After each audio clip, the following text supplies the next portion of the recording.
नमस्कार बच्चों, मैं तेजराम मीणा सहायकाचार्य बीएसटी राजकीय महाविद्यालय बयाना।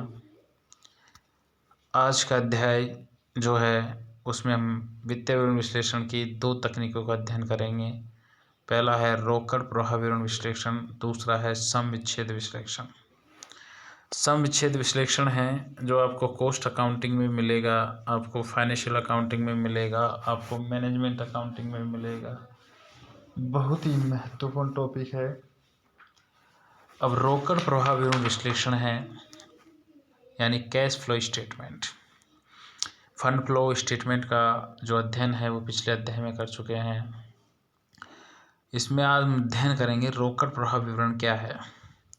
रोकड़ प्रवाह विवरण एक विशिष्ट अवधि में, इसकी परिभाषा देखिए, रोकड़ प्रवाह विवरण एक विशिष्ट अवधि में रोकड़ एवं रोकड़ तुल्यों के अंतर्वाहों तथा बहिर्वाहों का विवरण है। यानी सोर्सेज, रोकड़ के स्रोत, और रोकड़ बहिर्वाह यानी उसके उपयोग का एक विवरण है। यानी रोकड़ एवं रोकड़ तुल्य कहाँ आए और कहाँ गए, कहाँ से आए और कहाँ गए। रोकड़ कहाँ से आया और कहाँ गया, इसको प्रस्तुत करने वाला विवरण रोकड़ प्रवाह विवरण कहलाता है। बहुत महत्वपूर्ण है। रोकड़ कहाँ से आया और कहाँ गया, इसको प्रस्तुत करने वाला विवरण रोकड़ प्रवाह विवरण होता है। अब रोकड़ प्रवाह जो होता है बच्चों, वो मुख्यतः 3 गतिविधियों से होता है। यानी जो कैश फ्लो है, जो वो पहली एक्टिविटीज है कैश फ्लो की, परिचालन क्रिया से रोकड़ प्रवाह यानी cash flow from operating system, operating activities.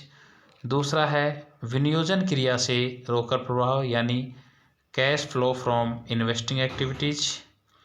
और नंबर तीसरा है वित्तीय प्रक्रिया से रोकड़ प्रवाह यानी cash flow from financial activities. तो जो cash flow for operating, investing और फाइनेंशियल, 3 यानी परिचालन, विनियोजन और वित्तीय क्रियाओं से रोकड़ प्रवाह। अब ध्यान रखिए, परिचालन क्रियाओं से रोकड़ प्रवाह, जैसे जिस संस्था का उद्देश्य, जिस उद्देश्य से उस व्यवसाय की स्थापना की गई है, जो जिस क्रिया से वो लाभ अर्जित करती है, वो उसकी परिचालन क्रिया कहलाती है। जैसे कोई कंपनी है, वो अगर शेयर इशू करती है तो, और अपने शेयरों से शेयर का निर्गमन करती है, उनका शोधन करती है, तो उसकी वित्तीय प्रक्रिया कहलाएगी। और कोई कंपनी है, वो शेयर मार्केट में पैसा लगाती है, तो वो उसकी इन्वेस्टिंग यानी विनियोजन क्रिया कहलाएगी। अब देखेंगे हम सम विच्छेद विश्लेषण, ब्रेक इवन पॉइंट एनालिसिस, बहुत ही महत्वपूर्ण है। इसमें सम विच्छेद विश्लेषण तकनीकी में सम विच्छेद बिंदु का, ब्रेक इवन पॉइंट का अध्ययन करते हैं। ब्रेक इवन पॉइंट क्या होता है, तो देखिए बच्चों, सम विच्छेद बिंदु क्या है। यानी सम विच्छेद बिंदु विक्रय का वह स्तर है जिस पर कुल आगम व कुल लागत दोनों क्या होती है, बराबर होती है। यानी ब्रेक इवन पॉइंट पे क्या होता है, टोटल अर्निंग और टोटल कॉस्ट क्या होती है, दोनों इक्वल होती है। यानी no profit no loss point भी इसको कहते हैं। यानी सम विच्छेद बिंदु का जो फॉर्मूला वो होता है कुल आगम बराबर कुल लागत। और इसमें सम विच्छेद बिंदु है, इसमें एक सेल्स विक्रय समीकरण होता है, जिसमें विक्रय का मतलब होता है परिवर्तनशील लागत प्लस स्थायी लागत प्लस लाभ। और इस विक्रय समीकरण में अगर विक्रय में से परिवर्तनशील लाभ, सेल्स में से अगर वेरिएबल कॉस्ट को घटा देते, वो आता है कंट्रीब्यूशन।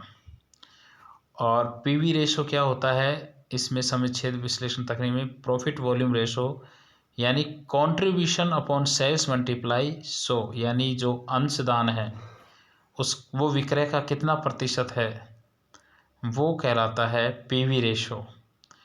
और ब्रेक इवन पॉइंट जो है उसको निकालने का फॉर्मूला होता है fix cost upon PV ratio, ये होता है ब्रेक इवन पॉइंट का फॉर्मूला। और पीवी रेशो निकालना होता है तो सबसे पहले कंट्रीब्यूशन निकाला जाता है। कंट्रीब्यूशन होता है